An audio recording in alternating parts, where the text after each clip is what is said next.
ಎಲ್ರಿಗೂ ನಮಸ್ಕಾರ. SK YouTube ಚಾನಲ್ಗೆ ಸ್ವಾಗತ. ನಾನು ಮುಂಚೆನೇ ವಿಡಿಯೋಸ್ ಮಾಡ್ತಾ ಇದ್ದೆ ಫಾರ್ಮಿಂಗ್ ಮತ್ತು ಡೈರಿ ಫಾರ್ಮ್ ಬಗ್ಗೆ ಎಲ್ಲ. ಸ್ವಲ್ಪ ಮನೆಯಲ್ಲಿ ಊರಲ್ಲಿ ಇರಬೇಡ, ಎಲ್ಲಾದ್ರೂ ಕೆಲಸಕ್ಕೆ ಹೋಗು, ಊರಲ್ಲಿ ಇದ್ದರೆ ಇವಾಗ ಚೆನ್ನಾಗಿರಲ್ಲ, ಈ ವಯಸ್ಸೆಲ್ಲ ಊರಲ್ಲಿ ಏನು ಮಾಡ್ತೀಯ ಅಂತೆಲ್ಲ ಇದು ಮಾಡಿದ್ರು. ಅಂದರೆ ಅವ್ರಿಗೆ ಇಷ್ಟ ಇಲ್ಲ ನಾನು ತೋಟದ ಕೆಲಸ ಎಲ್ಲ ಮಾಡೋದು. ಅದರಿಂದ ನಾನು ಮುಂಚೆ ಕೆಲಸ ಮಾಡ್ತಾ ಇದ್ನಲ್ಲ ಬಿಟ್ಟು ಮತ್ತೆ ಡೈರಿ ಫಾರ್ಮ್ ಅಂತ ಸ್ಟಾರ್ಟ್ ಮಾಡಿ ಅದರಲ್ಲಿ ಪರವಾಗಿಲ್ಲ, ಲಾಭ ಅಂತೂ ಬಂದಿದೆ, ಲಾಸ್ ಅಂತ ಆಗಿಲ್ಲ. ಮತ್ತೆ ನಾನು ಈ ಥರ ಫಾರ್ಮಿಂಗ್ ಮಾಡ್ಕೊಂಡು ಇದ್ದೆ. ಇದು ಕೊತ್ತಂಬರಿ ಸೊಪ್ಪು ಮತ್ತು ಬೀನ್ಸು, ಟೊಮೆಟೊ ಎಲ್ಲ ಹಾಕಿದ್ದೆ. ಟೊಮೆಟೊದಲ್ಲೇನೋ ಸ್ವಲ್ಪ ಪರವಾಗಿಲ್ಲ, ಸಿಕ್ಕಿದೆ ರೇಟು. ಇನ್ನೆರಡು ಬೆಳೆಗಳಲ್ಲೂ ಲಾಸ್ ಆಗೋಯ್ತು. ಒಂದು 2-3 ಲಕ್ಷ ಅಷ್ಟು ಹೋಗ್ಬಿಟ್ಟಿದೆ. ಅದರಿಂದ ಮನೆಯಲ್ಲಿ ನೋಡಿ ಈ ಥರ ಲಾಸ್ ಆಗುತ್ತೆ, ಈ ಫೀಲ್ಡಲ್ಲ ಇದ್ರೆ ಎಲ್ಲಾದ್ರೂ ಕೆಲ್ಸಕ್ಕೆ ಹೋಗೋ, ಕೈ ತುಂಬ ದುಡ್ಡು ಮಾಡ್ಕೋ, ಆಮೇಲೆ ಈ ಥರ ಎಲ್ಲ ಮಾಡಕ್ಕೆ ಬಾ ಅಂತ ಮನೆಯಲ್ಲಿ ಬುದ್ಧಿ ಮಾತು ಹೇಳಿದ್ರು. ನಾನು ಆಮೇಲೆ ಇವ್ರ ಮಾತು ಯಾಕೆ ಬೇಡ ಅನ್ನೋದಂತ ಮತ್ತೆ ನಾನು ಕೆಲ್ಸಕ್ಕಂತ ಹುಡ್ಕೊಂಡು ಹೋದೆ. ನಾನು ಅಲ್ಲಿ ಮುಂಚೆ ಕಾಂಟ್ರಾಕ್ಟಲ್ಲಿ ಕೆಲಸ ಮಾಡ್ತಾ ಇದ್ದೀನಿ. ಇಲ್ಲಿ ಅಪಾಯಿಂಟ್ ಎಕ್ಸ್ಪೀರಿಯನ್ಸ್ ಇರೋದ್ರಿಂದ ಅಪಾಯಿಂಟ್ ಸಿಗಿತ್ತು. ಅದರಿಂದ ಕಂಪ್ನಿಗೆ ಹೋಗ್ತಾ ಇದ್ದೀನಿ. ಇವಾಗ ಕಂಪ್ನಿಗೆ ಹೋಗ್ತಾ ಇರಬೇಕಾದ್ರೆ ನಾನು ಇಲ್ಲಿ ಮೊಬೈಲ್ EMS ಫೀಲ್ಡಲ್ಲಿ ಇರೋದು. ನಾನು ಶಿಫ್ಟ್ ಇರುತ್ತೆ, ಶಿಫ್ಟಲ್ಲಿ ಹೋಗೋದು ಬರೋದು, ಚೆನ್ನಾಗಿ ತಿನ್ನೋದು ಮಲ್ಗೋದು ಇದೇ ಆಗ್ತಾ ಇತ್ತು. ಸ್ವಲ್ಪ ಹೊಟ್ಟೆ ಗಿಟ್ಟೆ ಎಲ್ಲ ಬಂದ್ಬಿಟ್ಟಿತ್ತು, ಮುಂದ್ಗಡೆ ಒಂಥರ ಪ್ರೆಗ್ನೆಂಟ್ ಥರ. ಅದರಿಂದ ನಾನು ಜಿಮ್ಗಂತ ಕಾಸು ಕಟ್ಟಿ ಜಿಮ್ಗೆ ಬಂದಿದ್ದೆ. ಜಿಮ್ಗೆ ಬರಬೇಕಾದ್ರೆ ಒಂದು 2 ದಿನ ಆ ಥರ ಮಾಡಿದೆ. ಈ ಕೈ ಬಂದ್ಬಿಟ್ಟು ಇಲ್ಲಿಂದ ಇಷ್ಟೇ, ಇಲ್ಲಿಂದ ಹಿಂಗಿರತಕ್ಕೆ ಹಿಂಗೆ ಇಳ್ಸೋಕ್ಕಾಗ್ತಾ ಇಲ್ಲ, ಹಂಗಾಗಿತ್ತು. ಯಾಕೆ ಡೇಂಜರ್ ಅನಿಸ್ತಾ ಇದೆ ಅಂತ ಬಿಟ್ಟಾಕ್ದೆ ಒಂದು 2-3 ದಿನ. ಮತ್ತೆ ಆಮೇಲೆ ಗೀಸೆಲ್ಲ ಕಟ್ಟಿದ್ದೀನಿ, ಕಟ್ಟಿರೋ ಕಾಸೆಲ್ಲ ವೇಸ್ಟ್ ಆಗುತ್ತೆ ಅಂತ ಮತ್ತೆ ಜಿಮ್ಗೆ ಬಂದೆ. ಜಿಮ್ಗೆ ಬಂದು ಈ ಥರ 1 ತಿಂಗಳಾದ್ಮೇಲೆ ಈ ಥರ ಇದೆ ಬಾಡಿ ಕಂಡೀಷನ್ನು. ಪರವಾಗಿಲ್ಲ, ಸಣ್ಣ ಆಗ್ತಾಯಿಲ್ಲ, ದಪ್ಪ ಆಗ್ತಾ ಇದ್ದೀನಿ. ಅದಂದರೆ ಡೈಟ್ ಏನೇನು ಫಾಲೋ ಮಾಡ್ತಾ ಇದ್ದೀನಿ ಅಂದರೆ ಬಾಳೆಹಣ್ಣು ಮತ್ತು ಇದು ಓಟ್ಸ್ ಅಂತಾರಲ್ವ ಅದು, ಮತ್ತು ಒಂದು 250 ಗ್ರಾಮ್ ಅನ್ನ, ಕ್ಯಾರೆಟು, ಬೀಟ್ರೂಟು, ಕಡಲೆ ಬೀಜ, ಆಮೇಲೆ ಇದು ಹೆಸರು ಬೇಳೆ ಅಂತಾರಲ್ವ ಅದು, ಮತ್ತು ಇದು ಹುರ್ಲಿಕಾಳು ಮೊಳಕೆ ಹಾಕೊಂಡು ಈ ಥರ ಬೇಯಿಸ್ಕೊಂಡು ಈ ಥರ 3 ಟೈಮ್ ಇದೆ ಫುಡ್ಡನ್ನು ಕಂಟಿನ್ಯೂಸ್ ಆಗಿ ತಿನ್ಕೊಂಡು ಹೋಗ್ತಾ ಇದ್ದೆ. ನಾನು ತಿನ್ಕೊಂಡು ಹೋಗ್ತಾ ಇರ್ಬೇಕಾದ್ರೆ ದಪ್ಪ ಆಗ್ತಾ ಇದ್ದೀನಿ, ಸಣ್ಣ ಆಗ್ತಿಲ್ಲ ನೋಡಿ ಎಷ್ಟು. ಅದರಿಂದ ಇವಾಗ ನಾನು ಈ ಡಯಟ್ನ ಚೇಂಜ್ ಮಾಡಬೇಕು. ಯಾವ ಥರ ಚೇಂಜ್ ಮಾಡ್ತೀನಿ ಅಂತ ವಿಡಿಯೋಸ್ ಎಲ್ಲ ಹಾಕ್ತಾ ಇರ್ತೀನಿ, ನೋಡಿ. ನಿಮ್ಗೆ ಏನಾದರೂ ಇಷ್ಟ ಆದರೆ ಸಬ್ಸ್ಕ್ರೈಬ್ ಮಾಡಿ, ಫಾಲೋ ಮಾಡಿ. ಹಂಗೆ ನಾನು ಇವಾಗ ಜಿಮ್ ವರ್ಕೌಟ್ ಎಲ್ಲ ಮುಗಿಸಿದ್ದಾಗಿದೆ. ಇವಾಗ ಹೋಗಿ ರೂಮಲ್ಲಿ ಏನಾದರೂ ಮಾಡ್ಕೊಂಡು ತಿನ್ನಬೇಕು. ಬನ್ನಿ ಹೋಗೋಣ ರೂಮ್ಗೆ. ಇವಾಗ ಸ್ವಲ್ಪ ಮೊಟ್ಟೆ ಬೇಕಾಗಿತ್ತು, ಮೊಟ್ಟೆ ಮತ್ತು ಎಲ್ಲ ಇದೆ ನೋಡಿ. ಇದೆ ನೋಡಿ ಕಂಡೀಷನ್ ಇವಾಗ. ಅಂದರೆ ದಪ್ಪ ಆಗ್ತಾ ಇದ್ದೀನಿ, ಸಣ್ಣ ಆಗ್ತಾ ಇಲ್ಲ. ನಾನು ಸಣ್ಣ ಆಗಕ್ಕೆ ಜಿಮ್ಗೆ ಬಂದಿದ್ದು. ಹೊಟ್ಟೆ ಮಾತ್ರ ಸ್ವಲ್ಪ ಲೈಟಾಗಿ ಹೋಗ್ತಾ ಇದೆ ಹೊರಗಡೆ. ಈ ಬೈಸೆಪ್ಸ್ ಎಲ್ಲ ಸ್ವಲ್ಪ ದೊಡ್ಡದಾಗ್ತಾ ಇದೆ. ಸ್ವಲ್ಪ ಸಣ್ಣಾಗಿ ಸ್ಲಿಮ್ ಆಗಿರ್ಬೇಕಂತ ಜಿಮ್ಗೆ ಬಂದಿದ್ದೆ. ನೋಡೋಣ ಯಾವ ಥರ ವರ್ಕೌಟ್ ಮಾಡಿ ಬಾಡಿನ ಇದು ಮಾಡ್ತೀನಂತ. ನಿಮ್ಗೇನಾದ್ರೂ ವಿಡಿಯೋ ಇಷ್ಟ ಆದರೆ ಕೊನೆವರೆಗೂ ನೋಡಿ. ಇಷ್ಟ ಆದರೆ ಮಾತ್ರ ಸಬ್ಸ್ಕ್ರೈಬ್ ಮಾಡಿ.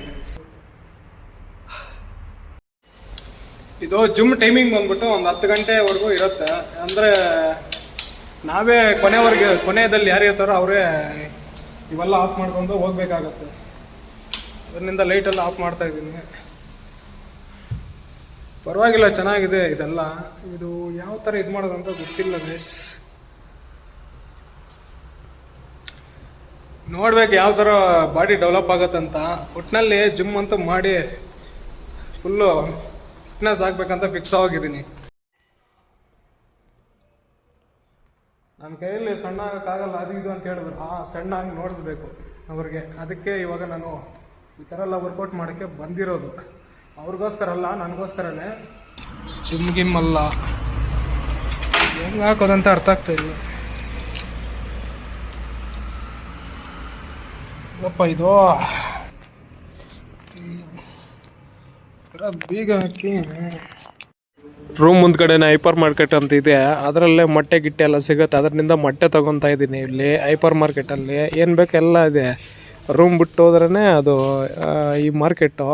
ಮೊಟ್ಟೆ ಮತ್ತು ಸ್ವಲ್ಪ ಬೇಕಾಗಿರೋವೆಲ್ಲ ತಗೊಂಡು ರೂಮ್ಗೆ ಹೋಗ್ತಾ ಇದ್ದೀನಿ. ಇವಾಗ ಬಿಲ್ ಮಾಡ್ತಾಯಿದ್ರೆ ಒಂದು 8 ಮೊಟ್ಟೆ ತೊಗೊಂಡಿದ್ದೀನಿ. ಡೈಲಿ ಒಂದು 7 ಅಷ್ಟು ತೊಗೊತಾ ಇದ್ದೀನಿ ಮೊಟ್ಟೆ. ಅಂದರೆ ದಿನಕ್ಕೆ 1 ಟೈಮು, ಆಮೇಲೆ 2 ಟೈಮ್ 4 ಮೊಟ್ಟೆ ತೊಗೊತೀನಿ. ಆಮೇಲೆ ಓಟ್ಸು ಅದು ಇದೆಲ್ಲ ಮಾಡ್ಕೊಂಡು ತಿಂತಾಯಿದ್ದೀನಿ. ಓಟ್ಸು ಮತ್ತು ಇದು ಪ್ರೋಟೀನ್ ಏನೇನು ಇರುತ್ತೆ ಅದೆಲ್ಲ ಆ ಥರ ಮೇಂಟೈನ್ ಮಾಡ್ಕೊಂಡು ಹೋಗ್ತಾಯಿದ್ದೀನಿ. ಒಂದು ತಿಂಗಳಿನಿಂದ ದಪ್ಪ ಆಗ್ತಾಯಿದ್ದೀನಿ, ಸಣ್ಣ ಆಗ್ತಾಯಿಲ್ಲ. ಅದೇ ಇಲ್ಲಿರೋ ಟ್ವಿಸ್ಟು.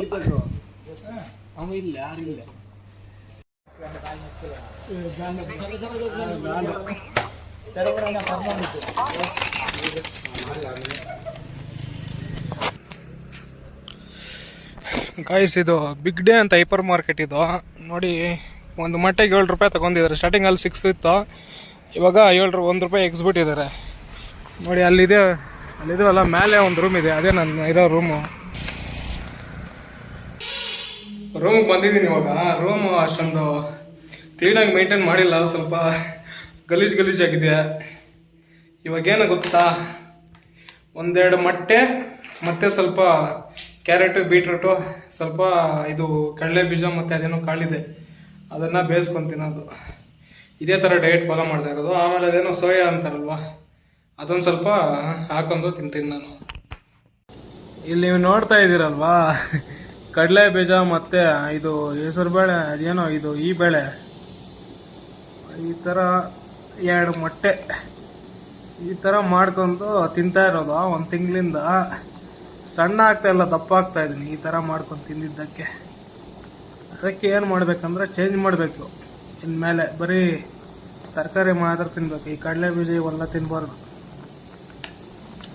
ಬೆಂದ ಮೇಲೆ ತಿನ್ನೋದಷ್ಟೇ. ಇದೇ ನನ್ನ ಊಟ. 1 ಟೈಮ್ದು ಬೆಳಗ್ಗೆ ಊಟ ಬಂದ್ಬಿಟ್ಟು ಇನ್ನೊಂದು ಥರ ಡಿಫ್ರೆಂಟ್ ಆಗಿರುತ್ತೆ. ಅದು ಹೆಂಗಂದರೆ ಓಟ್ಸು ಮತ್ತು ಮೊಟ್ಟೆ, ಇದು ಏನಂತಾರಪ್ಪ ಅದು, ತರಕಾರಿ ಎಲ್ಲ ಕೊಯ್ದು ಸಾಲೆಡ್ ಥರ ತಿನ್ನೋದು, ಆ ಥರ. 2 ಮೊಟ್ಟೆ, ಕಡಲೆ ಬೀಜ, ಕ್ಯಾರೆಟು ಮತ್ತು ಕಾಳುಗಳು ಎಲ್ಲ ಹಾಕಿ, ಈರುಳ್ಳಿ ಎಲ್ಲ ಹಾಕಿ ಮಾಡಿದ್ದೀನಿ. ನಿಮ್ಗೇನಾದರೂ ಇಷ್ಟ ಆಗಿದ್ರೆ ಲೈಕ್ ಮಾಡಿ, ಶೇರ್ ಮಾಡಿ, ಸಬ್ಸ್ಕ್ರೈಬ್